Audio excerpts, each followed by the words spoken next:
Pakain ng baboy kasi manguha ako ng rambutan. Kasi hindi namin mabenta yung rambutan. Gawa ng ang mura, 20 pesos lang daw bibilhin. Tapos kung ipapapitas ko pa, ay naku, wala nang kikitain. Kaya ayun, inutay-utay na lang namin, pangkain na lang. Nanguha ko, pinapakain ko dun sa dun sa dalawang anak. Yan, hindi naman ako masyadong mahilig sa rambutan, pero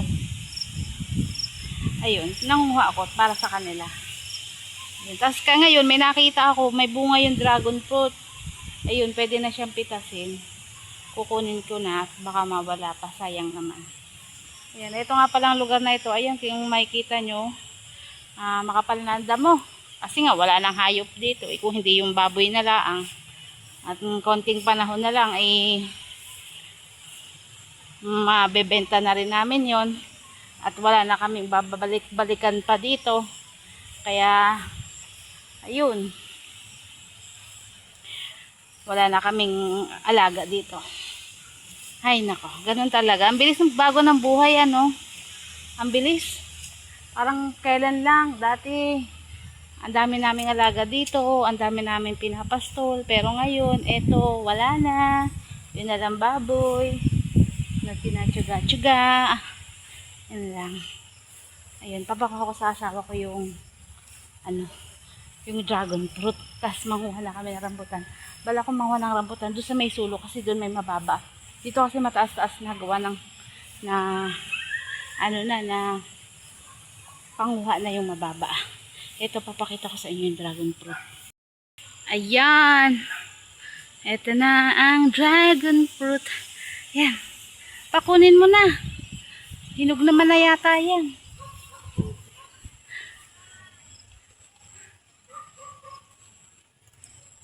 Gumanda na siya kasi wala nang bakang kumakain. Yun.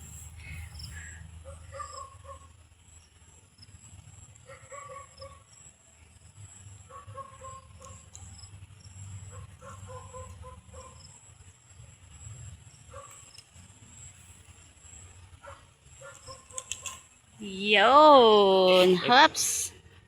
Yan, matinik po ang dragon fruit na puno. Ayan, kuha tayo ng rambutan ngayon. Let's go! Ayan, nandito na tayo sa aking papagkunan ng rambutan. Ayan, sana mabot ko. Konti na rin pala mababa. Ayan, kung makikita nyo, sobrang damo na. Wala na, madamo na talaga. Kasi nga, wala nang kambing. Ay, nako, sayang. Wala talaga magagawa. Ito ang aming kapalaran. Kung dati-rati kami napakaraming alaga, ay masyado yatang, ay, tingin yata mayaman na kami. Ayun. Kaya yan, manguha mo tayong rambutan. Ito lang yung nakuha namin. Kakaunti. At saka yun, nandun kaunti. Kasi nga, mataas. Wala naman kaming panungkit. Hindi talaga namin makuha. Buti ba yata doon kami pumunta sa ibabang yun. Yun. Kakunti ang amin nakuha. At uwi na kami. Kakapagod. Dahil palamok. Diba? Ang damo na. Ay. At para nating kabing hindi natin pigbili.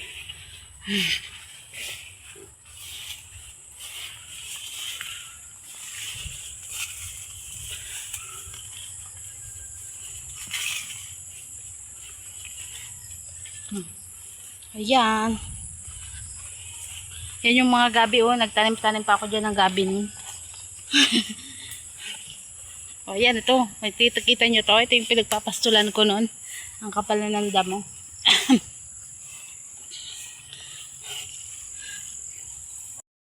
Pagod ako ng sobra doon. Dami ko nakitang hinog na gayabano. Hindi ako mahilig masyado sa gayabano. Nung naglilihi lang ako, mahilig ako sa gayabano. Pero ngayon, ayoko. Ito talaga, maasim kasi, sobrang asim.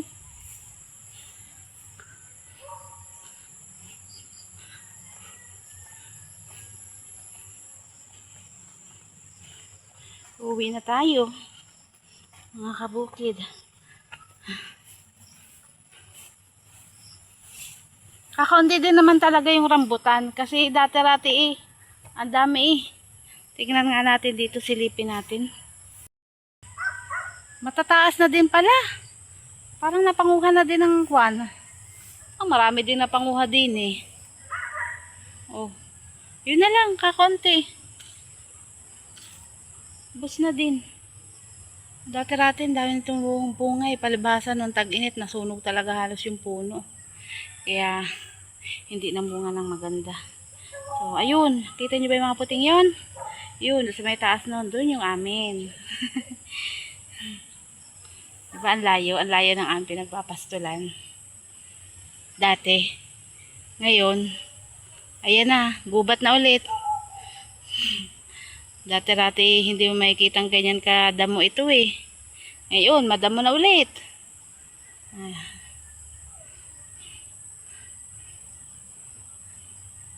Ayan. Dito na lang ulit mga kabukid. Ay nako.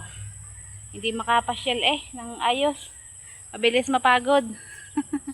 Hanggang dito na lamang. Huwag pong kalimutang mag-like, subscribe, at i-share po ang ating mga videos. Marami pong salamat. Bye!